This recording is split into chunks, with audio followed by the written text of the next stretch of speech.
Ladies and gentlemen, welcome back to the Centimeter Perfect AFL podcast, just the tips edition here on YouTube. I am Liam. That is Jesse, wherever I've got him on the screen.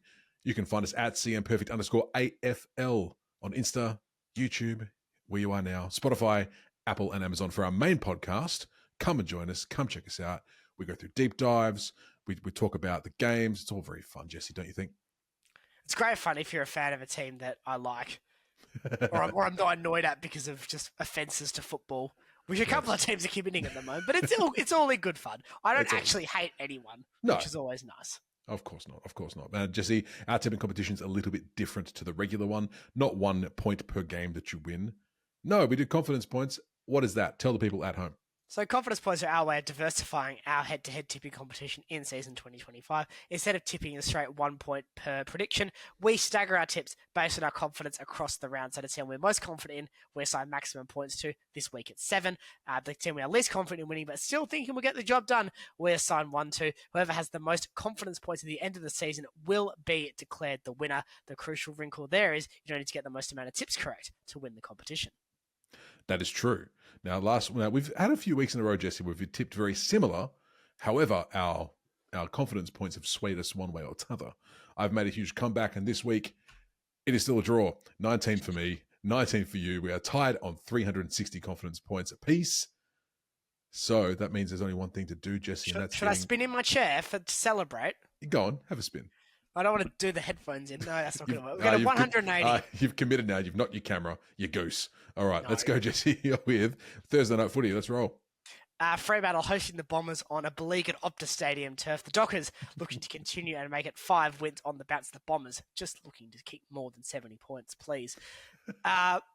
Dead tie here, but I have the last losing round, so I'll go first. Just get it out of the way. Fremantle with 5 for me.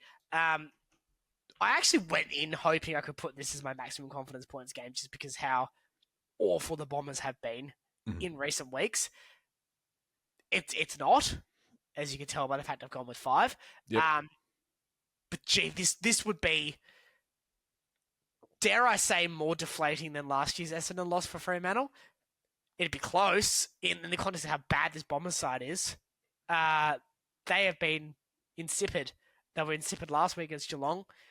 They need to significantly improve to be competitive in this. They still are undermanned defensively. Big opportunity here for Fremantle. I think this can't just be a win for the Dockers. I agree. And after last week, putting my full confidence points into Fremantle, I was sweating. I was on the edge of my seat. Bum time for you, late. It was very squeaky bum time for me. It's true. I've also gone Fremantle with 5. But everything you just said, Jesse, this is a game that the Dockers are famous for losing. They just tend to do it when they shouldn't. And I'm a bit nervous, I won't lie, as I normally am when I go to Freo games. But look, they're the better team. They're in good form. Obviously, this will give them 5 on the trot, which is always nice. But if they're serious about finals, it just has to be a win. And that's all there is to it. Let's move on to Friday. Oh, here we go. This is a corker on Friday Night Footy. Geelong hosting the Lions down at GMHBA. Top 4 side, top 4 status for this game. Both teams with just the 4 losses this season. Of course, Brisbane dropping 2 points to North Melbourne down in Tassie. But Liam, 2 very good sides, one of which is in particularly hot form. Who will win the Battle of the Felines at GMHBA? It promises to be a good game, I hope. I've been very suspect on the Lions this year. And I think the Cats are just playing phenomenal football. They're just unreal football lately. Obviously, you can tell by their form. They don't lose very often to the Cats, and I don't think they're going to lose here. However, I'm going to go Geelong, but only with a 2. And the only reason I'm going with 2 confidence points is because it's still the reigning premiers. It's still the Lions. And they do have the class to pull off a win like this.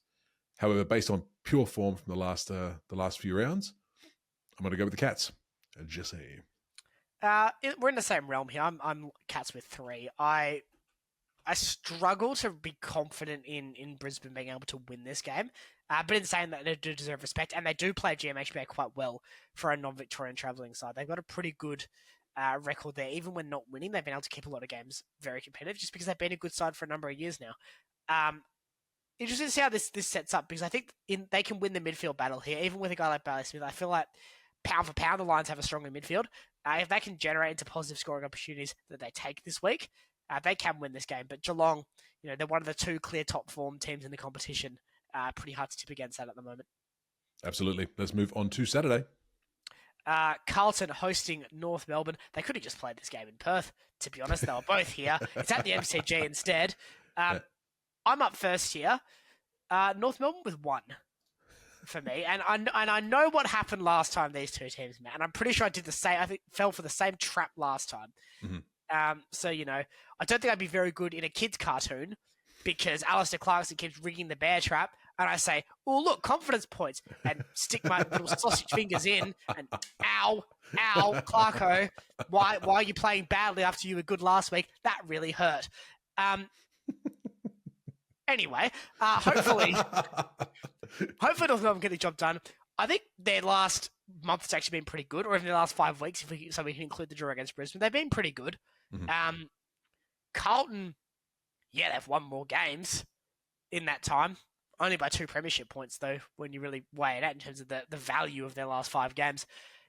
And I don't think they're particularly impressive. Neither team can play second halves, except North did last week, which was great to see. They actually played 4 quarters of footy against Fremantle, and I think they played a strong second half against West Coast. So maybe that tide is turning for North Melbourne a little bit. Maybe they're getting that conditioning and running games out a bit more. I think they could cause an upset here.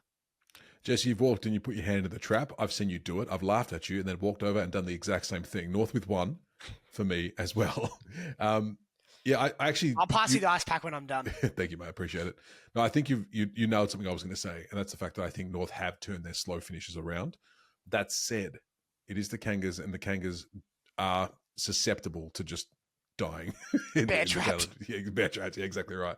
So I think, they've been playing some pretty good footy, the Kangas, like in patches, but this will be the test for me to see if the Blues can actually finish a game. And if they're going to be any serious final contender, this is the game they've got to win, right? I'd say if they drop this one to the Kangas, then that is season done, I would say, for the Blues. Yeah, I think we've got Jupiter to Saturn in terms of the gap between top 9 and bottom 9 if they don't.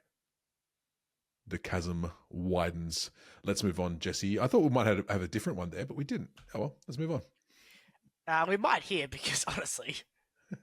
Yeah, who knows? Maybe. Port Adelaide hosting Sydney at Adelaide Oval on Saturday afternoon.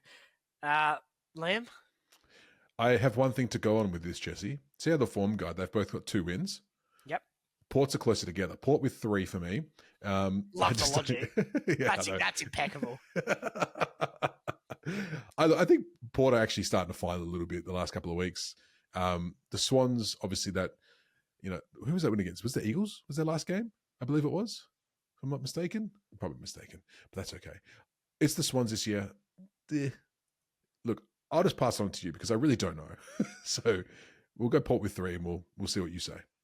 It was against Richmond. Richmond, that's right. So, similar realm in terms of ladder position at the moment. Port with 2 for me. Mm-hmm. I would actually love if we could just get my win-loss record for tipping for and against Port in confidence points season. I think it would be worse than Fremantle's in Launceston, which is 2-11. I think it'd be worse than that somehow. But this is more of a, Sydney are really bad than Port are really good tip.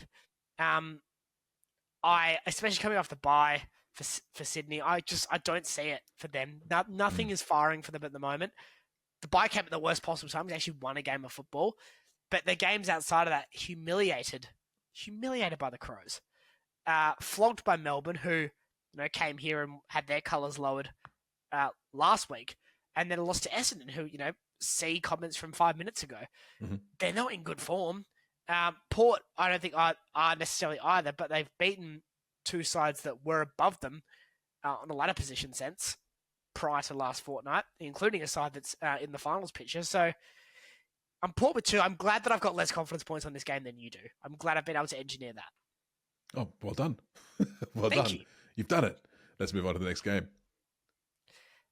Collingwood hosting St Kilda at Marvel Stadium. It's like the 2010 Grand Final rematch, if only one of the teams is still really good, and the other team, no. Collingwood with 7 for me, Lem.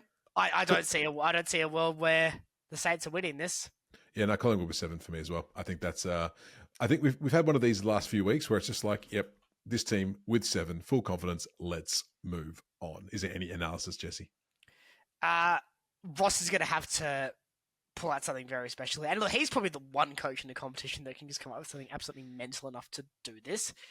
And look, Collingwood do have to drop a game at some point. I don't know how they're going to feel about having to catch the train down to Southern Cross Station. It's a long way. Nikes go across the road.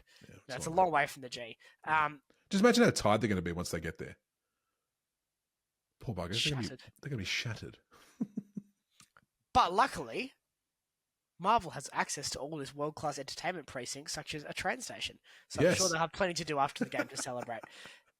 Let's move on, unless you have anything different to add on that game. I do not. Let's move on. The Giants hosting the Suns in the Expansion Cup at NG Stadium. Lots of shades of orange in here. Not a lot of people in the crowd, I'm going to assume, given it's a Giants home game in 2025. Liam, how do you see this? Giants home game against the Suns, who aren't exactly a team who pull crowds interstate either. This is an interesting one for me, because you've got the Suns who are starting to dip a little bit. You got the Giants who are starting to show a little bit. You're like, where are they going to cross over? I just don't know. I have gone the Giants, though. Okay. I've got the Giants with 4. I think that if they can replicate what they did last week, they actually should win this quite well. And I'm actually starting, Jesse, to panic a little bit about the Suns. Okay. I don't know why. Sometimes my vibes, I got my vibes. I often tip on vibes. You do? The Suns have known to be my vibe team in the past. But something in my waters is it doesn't have a good feeling. It doesn't have a good feeling. They're down to 6 now. I hope they win, but I have a feeling that the Giants are gonna back it up and they're gonna get the job done. I just don't know. What are your thoughts though, Jesse? What do you think? I disagree. I'm going Suns with 4. We got a different one. Yeah. Yeah, we do. As a mirror image almost in terms of the confidence points as well. Yeah. I will give your comments a bit of credence here before I kind of very quickly go through mine. If the Suns do lose this game, which is absolutely a possibility, and Fremantle, obviously the Giants by virtue of playing them, and the Bulldogs all win in round 15, Suns are out of the 8. Damn. They got games in hand, but they're out of the 8. Dogs have a superior percentage. You don't go down in percentage if you win, so they'll be fine. And then Freo and GWS are equal on points as things currently stand. That could be alarming. So I'm not willing to tip against them because I think this is a real fork in the road moment for the Suns. I feel like they need to put up or shut up in terms of being a contender this year for finals or potentially further. They have to win this game. This is a must-win game. The Giants have also been very middling at NG this year. They've turned in some poor performances against Fremantle, against Richmond in the last 5 weeks or so. There's been some very bad home form from the Giants. Even when they've won, they've been poor. I think the Suns can get the job done. Or maybe some fans turned up to support them. Maybe they'd do okay, Jesse. Well, you could go. I could. I've been passionate about it. I've been there before. Have you? No, I don't like Sydney very much. Fair enough too. Let's move on to the last game, Jesse. The aforementioned Western Bulldogs, they host the struggling Tigers at Marvel Stadium. Difficult one here for the Tigers with 4 losses on the bounce. They could be the only team in the competition to lose 5 in a row if they do succumb to the Dogs here. Liam, what do you think? I think much like the Collingwood game, I think this one's fairly easy to tip. The Bulldogs are just an amazing team this year. Obviously their ladder position doesn't necessarily reflect that, but they're starting to get some players back. They're starting to look good. Sam Darcy's back and he saves everything. Bulldogs with 6 for me, Jesse. I am not going to ask you because I know what yours is, but tell the people anyway. I'm also Bulldogs with 6. Would you believe that? Wow. I think that I'm the Tigers, like for a little patch there, we were like, yeah, they're showing some good signs. The last month or so has not been. Yes, not been it's their been a finest. rough. It's been a rough month. But no, I think the Bulldogs should win this. And look, the Bulldogs are one of those teams that do not tend to hold back either. So there is a very real possibility this is an absolute demolition, unfortunately. But yeah, that's them's the breaks when it comes to the footy, isn't it, Jesse? Sure is. All right, that's it. The games are done. Anything else to add, Jesse, before we send everyone home? Well, I'd like to hear who our lovely viewers are thinking will win this round. So please drop it in the comments who you are tipping this week for round 15. Also, if you disagree with any of us, do you think we've Yeah. maybe misread something? Let us know. Always happy to have a bit of engagement and a bit of food for thought. You can also help out, support the show by liking, sharing, subscribing, getting a bit of word of mouth out there as well. It is all much appreciated. But most importantly, your weekly patronage is very much appreciated as we try and determine our confidence points champion and get some very clippable Instagram content along the way. Until next week, that's Liam. I'm Jesse. We'll see you soon on the Centimetre Perfect AFL podcast. Bye, everybody.